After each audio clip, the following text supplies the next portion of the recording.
২০০১ সালের ২৬শে জানুয়ারি গুজরাটের ভুজ জেলা সাক্ষী থেকেছিল এক ভয়ানক ভূমিকম্পের। রিক্টার স্কেলে ৭.৯ মাত্রার সেই ভূমিকম্পে অন্তত ১২,০০০ মানুষ প্রাণ হারিয়েছিলেন। সেদিন আমি পৌঁছে গেছিলাম গুজরাটের স্মৃতি ভ্যান আর্থকোয়েক মেমোরিয়ালে, যেখানে গুজরাটের সেই ভয়াবহ অধ্যায়কে একটা মিউজিয়ামের মাধ্যমে তুলে ধরা হয়েছে। এর প্রতিষ্ঠা করেছিলেন শ্রী নরেন্দ্র মোদী ২০২২ সালে। এই মিউজিয়ামে 7টা ফেজ বা 7টা ভাগ আছে, যেটা তোমরা দেখতে পাচ্ছ। सभी को नमस्कार। स्मृति वन अर्थक्वेक म्यूजियम में आप सभी का हार्दिक स्वागत है। ये म्यूजियम वीडियो अलाउड नहीं है। वीडियो मैक्सिमम हिमालय के ऊपर की ओर लेफ्ट साइड में सिल्क लगे जो हवा की गति और दिशा को दर्शाते हैं।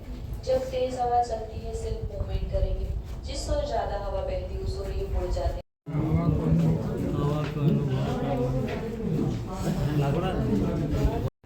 First phase rebirth. পৃথিবীর বিভিন্ন ভৌগোলিক বিষয় এবং ভূমিকম্প কী করে উৎপন্ন হয়, এটা আমাদের ফার্স্ট ফেজ।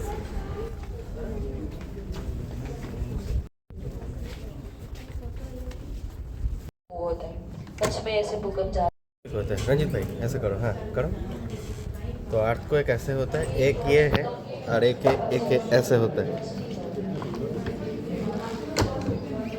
हाँ करो करो करो, हाँ। वर्धन शाश्वत है।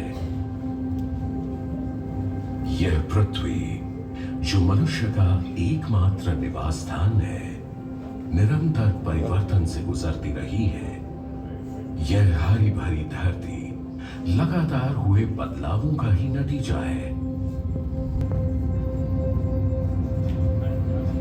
4.5 अरब साल पहले यह धरती पिघली चट्टानों और सल्फर के उबलते समुद्र की तरह थी,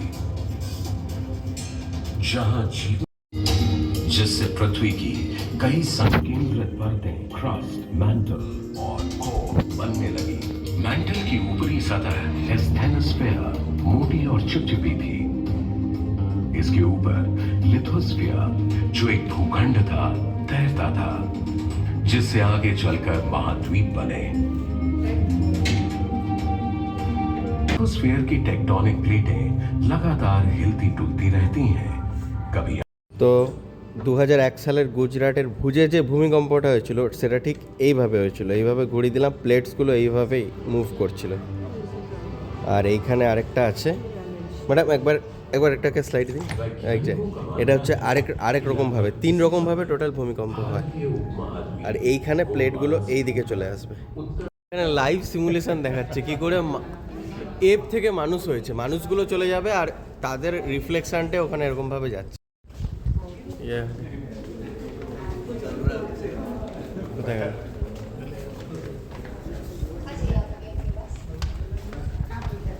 এটা হচ্ছে আমি আদি মানবে যেটা ছিলাম। এটা এগিয়ে যাচ্ছে, আদি মানব এগিয়ে যাচ্ছে।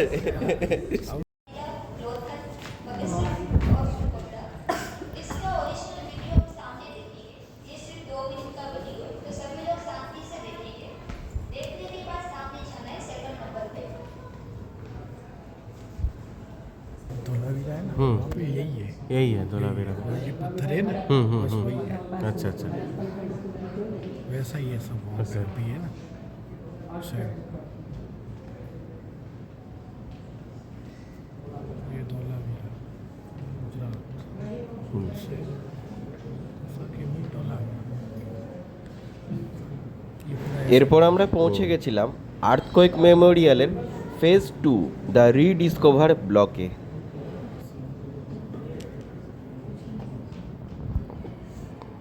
ये पूरी अलग अलग प्रिंट में आती है डिजाइन। আচ্ছা, কোন কোন ভৌগোলিক কারণে গুজরাট এত প্রাকৃতিক দুর্যোগের সম্মুখীন হয় এই ফেজে আমরা সেটা জানতে পারবো বিভিন্ন চার্ট এবং ছবির মাধ্যমে।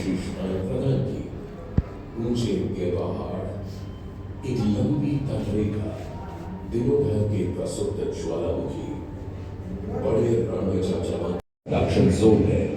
यह एक सक्रिय फॉल्ट क्षेत्र है जिससे बड़े पैमाने के भूकंप आते हैं। विनाशकारी सुनामी का कारण बनते हैं। इससे 12 मीटर तक ऊंची लहरें पैदा होती है। ऐसी ही लहरें कांडला बंदरगाह पर 1945 में टकराई थी।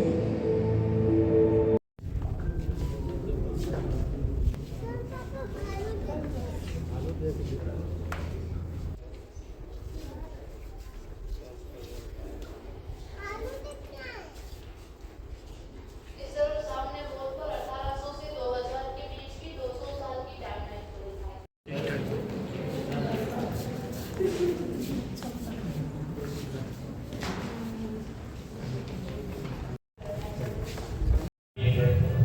2001 সালের ভয়ানক ভূমিকম্পে মানুষ কী করে ক্ষতিগ্রস্ত হয়েছিল সেটা আমরা থার্ড ফেজ রিস্টোরে জানতে পারবো।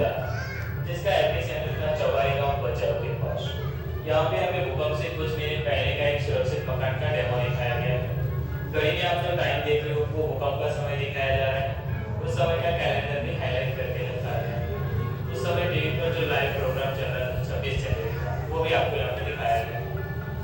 यहाँ से हम लोग जैसे जैसे आगे बढ़ेंगे 90 सेकंड जो भूकंप चला था उसकी हम वॉइस सुन पाएंगे और लोग उस समय क्या कार्य कर रहे थे वो यहाँ पे 1 से 6 मीटर्स तक दिखाया गया। चलते समय हम लोग नीचे की ओर जाएंगे, नीचे की ओर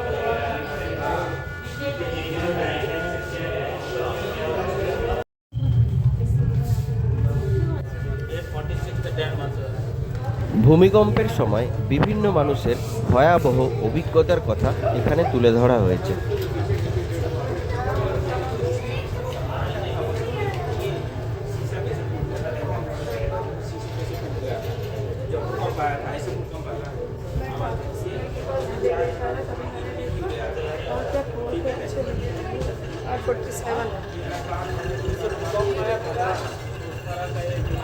बनाया गया है।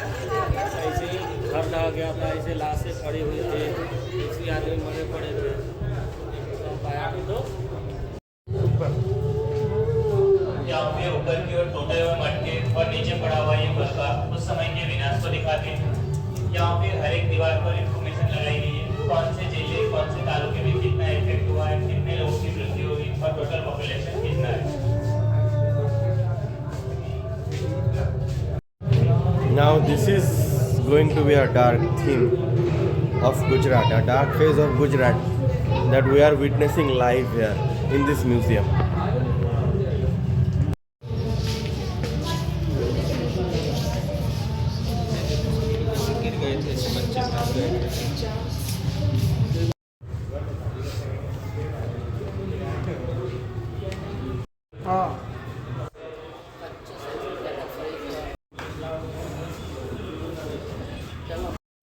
মানুষের দেহ জ্বালানোর জন্য কাঠ পাওয়া যাচ্ছিল না, এতটাই ভয়াবহ ছিল এই দুর্ঘটনা। টেলিকমিউনিকেশন সব বিচ্ছিন্ন হয়ে গেছিল।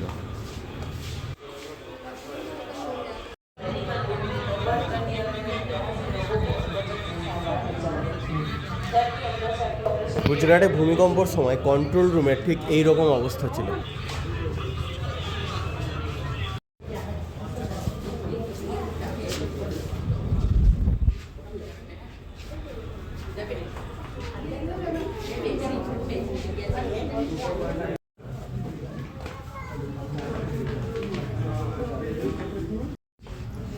यहाँ पर भूकंप The hope is lost. They sing their bhajan together and find their strength.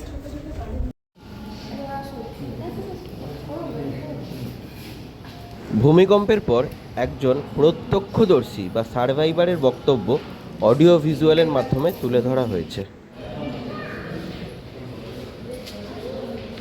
এরপরে আমাদের ফেজ ছিল ফেজ 4 রিবিল্ড, অর্থাৎ সব কিছুকে নতুন করে তৈরি করা।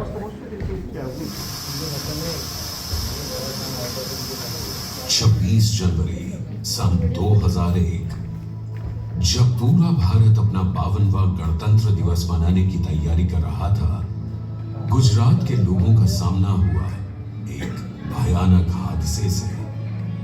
7.7 परिमाण वाले भूकंप ने इस राज्य को तहस नहस कर डाला, भारी तबाही मचाई और बहुत से जीवन बर्बाद किए। करीब 13,000 लोग मारे गए, और 1,67,000 घायल हुए।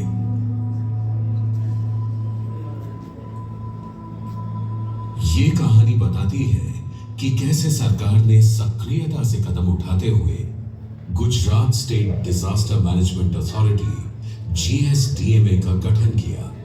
इस संस्था ने मुख्यतः लोगों के पुनर्वास के लिए सामाजिक और आर्थिक गतिविधियां की।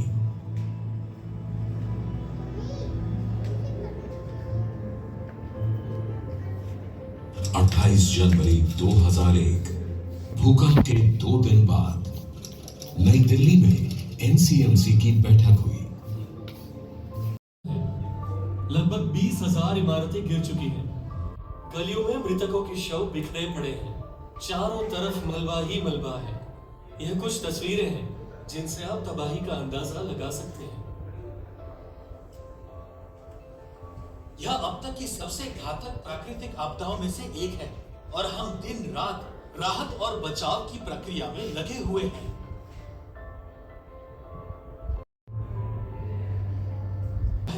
जिसमें प्रभावित इलाकों को दिखाया गया है। लाल इलाके पर सबसे ज्यादा असर हुआ है। 25,000 विस्थापित नागरिकों को अस्थायी शरण और भोजन प्रदान किया गया है। साथ ही और अधिक लोगों को शरण दी जा सके, इस पर काम हो रहा है। विदेशी सहायता के भी दस्तावेज तैयार हो रहे हैं और विदेशी मदद को लोगों तक पहुंचाने का काम किया जा रहा है। बचाव अभियान में तेजी लाइए और अधिक लोगों को स्थानांतरित कीजिए। ज्यादा संसाधन वहां पहुंचाइए। किसी भी विभाग में यदि कोई भी कर्मचारी उपलब्ध है तो उसे वहां भेजा जाए। हमारे पास वक्त नहीं है, इसीलिए सब कुछ जल्द से जल्द कीजिए। संबंधित अधिकारियों से बात करके ये सुनिश्चित कीजिए कि आवश्यक चीजों की पूर्ति समय से हो। हम ये बिल्कुल नहीं चाहते कि वहां किसी भी चीज की कमी हो।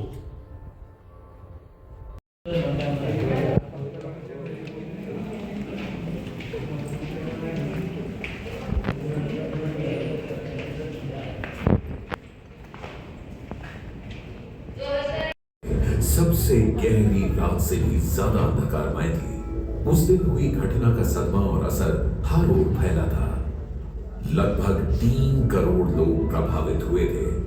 भुज में लगभग 6,356 और अंजार में लगभग 1,771 घर पूरी तरह ध्वस्त हो गए थे। इमारतें, स्कूल, अस्पताल बर्बाद हो गए। लोगों ने परिवार खो दिए। संचार और बिजली की लाइनें ठप थी। भुज, बचाओ, राबर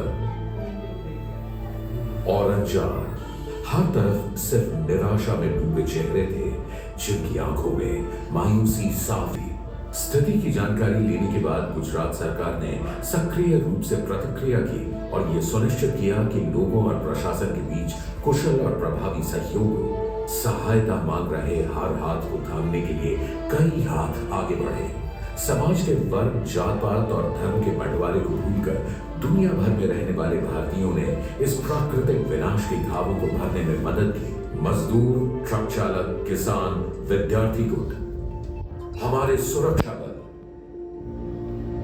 डॉक्टर और नर्सिंग कर्मचारी, राज्य सरकार के सभी विभाग, नगर योजनाकार, वास्तुकार, वैज्ञानिक, गैर सरकारी संघ, संयुक्त राष्ट्र संघ, विश्व बैंक और राजनीतिज्ञ सभी इस राहत कार्य में मदद करने के लिए जुट गए। भूकंप के तुरंत बाद लाखों लोगों को तंबुओं से अस्थायी आश्रयों में भेजा गया और सैकड़ों सामुदायिक रसोइयों ने लोगों को ताजा भोजन परोसा। भूकंप आने के कुछ ही दिनों के अंदर तंबुओं में अस्थायी स्वास्थ्य केंद्र बनाए गए।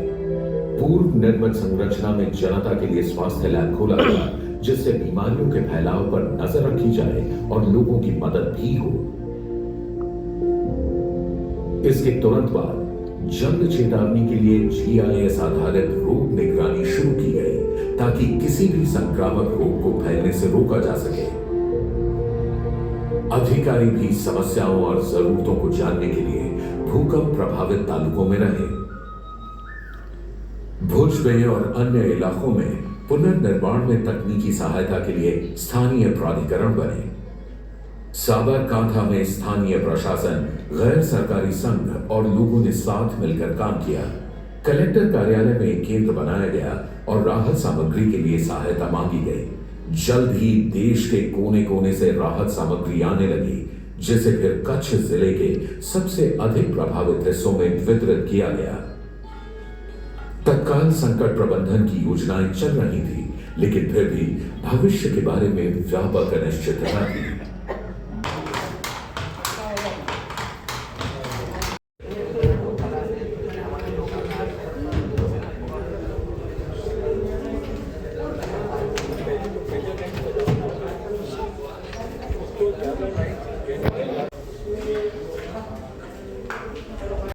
খুব ইন্টেন্স ব্যাপারটা হচ্ছে। এইবার আমরা যে ফেজটা, সেটা হচ্ছে রিথিঙ্ক, ফেজ নাম্বার 5। এখন এসছে রিথিঙ্কে এবং দেখাচ্ছে এখানে অনেকটা আশার আলো দেখতে পাবে, কেননা কালার গ্রেডিংটা যেরকম হয়েছে আর এখানে যেরকম জিনিসটা আছে, মানে রিথিঙ্ক মানে নতুন করে সব কিছু শুরু করা। এইখানে আমাদের ইন্ডিয়াস ডিজাস্টার ভালনারেবিলিটিটা কালার গ্রেডিংয়ের সাথে হয়েছে। এখানে দেখাও, এটা হচ্ছে ভারত আমাদের, আর ওই দিকে আমাদের ওয়েস্ট বেঙ্গল, আর এই দিকে আমাদের গুজরাট, আর এই হচ্ছে আমাদের ইন্ডিয়া। এখানে আছে how vulnerable is your state, let's find out. So find out করা যাক। Please select state. আমি দিলাম আমার west Bengal. Prone to earthquake hazard, prone to earthquake হ্যাজার্ডে দেখছি। আর্থকোয়েক হ্যাজার্ডে এই দিকটা তোমাদের আসাম বর্ডারের ওই সাইডটা দেখা যায় ভেরি হাই ড্যামেজ জোন, আর নয়তো খুব একটা ড্যামেজ জোন নেই এখানটাতে। ফ্লাড হ্যাজার্ডে বেস আছে, এরিয়া লায়াবল টু ফ্লাড, মানে অনেকটা জায়গা ফ্লাড হ্যাজার্ড আছে। এখানে আর্লি ওয়ার্নিং সিস্টেম আছে, কি করে সাইক্লোন ট্র্যাক করা হয়, সাইক্লোনের গতিবিধি, আবহাওয়া দপ্তরের সব কিছু এখানে দেওয়া আছে। এইখানে আছে ইভাকুয়েশন সার্ভাইভাল অ্যাডভাইসারি, লেখা আছে do you know what to do if earthquake happen, let's find out. আমি ধরো আছি হচ্ছে শপিং মলে আছি, কি করবে, মুভ আউট, কিন্তু বলছে যে শপিং মলে স্টে ইনসাইড, মানে ভিতরেই থাকতেই বলছে এখানে। ডিজাস্টার রেসপন্স টুলস এখানে দেওয়া আছে, জুতো, তারপরে অক্সিজেন সিলিন্ডার, অক্সিজেন মাস্ক, নেক সাপোর্ট, এই সব জিনিসগুলো এখানে, গ্লাভস, এই সব জিনিসগুলো হাইলাইট করা আছে। এখানে একটা ইমোশনাল কোশিয়েন্টে, যেটা আমাদের ডাক্তারিতে বা সাইকিয়াট্রিতে সব থেকে বেশি একটা ইমোশনাল কোশিয়েন্টের করা আছে। এখানে আবার ডিজাস্টার রেসপন্স টুলসে এখানে টিউব, জ্যাকেট, এইটা কি সিলিং মেটেরিয়াল, এখানে আরও কিছু ভিজুয়ালস দেওয়া আছে। আন্ডারস্ট্যান্ডিং রিলিফ ক্যাম্পের উপকারিতা সম্বন্ধে বলা আছে, এই একটা দেওয়া আছে কীরকমভাবে রিলিফ ক্যাম্পটা করা হয়। সার্ভাইভাল কিটসের ইয়েগুলো দেওয়া আছে, সব ছবিগুলো দেওয়া আছে। এখানে সমস্ত অর্গানাইজেশনের নাম দেওয়া আছে যারা ডিজাস্টার ম্যানেজমেন্টে আমাদের সাহায্য করে, আমাদের ইউনিসেফও আছে। এখন আমরা মিউজিয়ামের যে ফেজটা এসেছি সেটা হচ্ছে রিলিভ মানে নতুন করে রিফিল করা, মানে ওই 2001 সালের 26শে জানুয়ারি যে মর্মান্তিক দুর্ঘটনাটা ঘটেছিল সেটা কীরকম মানুষ ফিল করেছিল সেটা আমরা রিলিভ করব। তো এখানে অ্যাডভাইস করা হচ্ছে প্রেগনেন্ট মহিলা বা বাচ্চা বা যাদের হার্টের সমস্যা আছে তারা প্লিজ এইটাতে, তাদের অপশনাল যে তারা নাও আসতে পারে, এই ফেজটা স্কিপ করতেও পারে। এখানে বলা হচ্ছে হ্যান্ডেলটা ধরে থাকতে, এইটা কেন এই না ধরে না বাবু।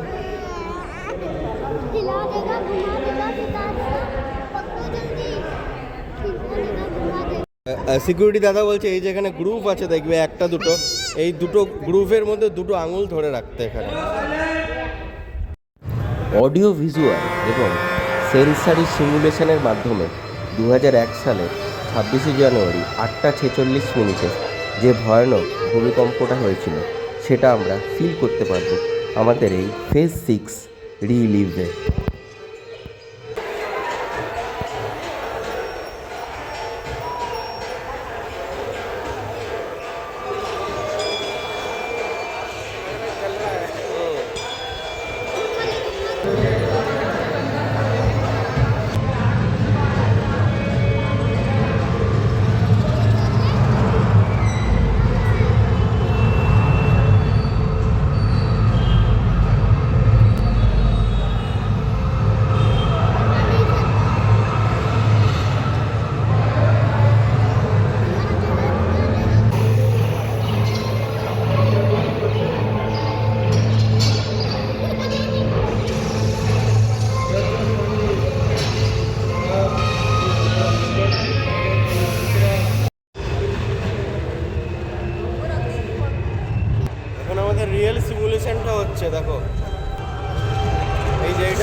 এখন লাস্ট ফেজটায় যাচ্ছি, যেটা রিনিউ, মানে সব কিছু নতুন করে শুরু করা।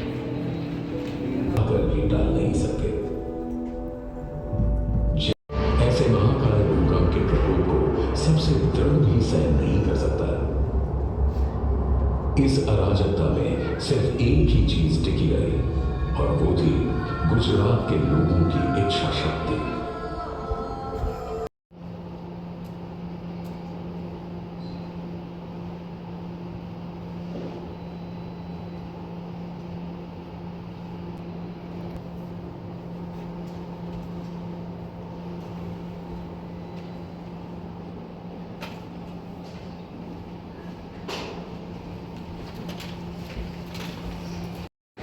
তো আমরা অলরেডি দেখে নিলাম আর্থকুয়েক মিউজিয়াম। একটা আলাদা ফিলিং হলো, একটা ফিলিংসটা কী করে বোঝাবো, মানে একটা কষ্ট হলো। আবার যে মানুষ যে বেঁচে উঠতে পারে, মানুষের যে মনের শক্তি, মানুষের যে অদম্য ইচ্ছা শক্তি, সেটারও জিনিসটা দেখতে পেলাম। লাস্টে যেটা হলো রিলিভ আর রিনিউ, মানে সব কিছু নতুন করে শুরু করা। তো আমি সেটাই বলবো, এটা দেখে একটাই ফিলিংস আসছে যে তোমরা তোমাদের সমস্ত দুঃখ, সমস্ত খারাপ সম্পর্ক সব কিছুকে ছেড়ে নতুন করে সব কিছু শুরু করো। আর এই বলতে বলতে আমার ওইদিকে আছে হচ্ছে রঞ্জিতদা একবার দেখাবে ভুজের শহরটা over the bird view top. রঞ্জিতদা এইদিকে আছে। यस এই হচ্ছে আমাদের ভুজ শহর। তো চলো এরপর যাওয়া যাক মেইন রান অফ কাছে, ধরধর দিকে, যেখানে মেইন রান উৎসবটা হচ্ছে। চলো তাড়াতাড়ি। এই হচ্ছে আমাদের দ্য কাচ kitchen, fine dining restaurant of the earthquake museum. একবার জায়গাটা দেখে নিই। মোটামুটি এয়ারপোর্ট লাউঞ্জ টাইপেরই জিনিসটা, খুব সুন্দর করে সাজানো আছে এখানে। আর সমস্ত বন্ধুরা আমার সাথে এই রিলিভ করলো, এই আমাদের যে গুজরাটের রিডেভেলপমেন্ট এবং গুজরাটের আর্থকুয়েকের হিস্ট্রিটা রিলিভ করলো। সবাই লাঞ্চ করতে বসে গেছে এখানে। যাই হোক, এখানে হচ্ছে বুফে কাউন্টার আর এইটা হচ্ছে ড্রিঙ্কস কাউন্টার।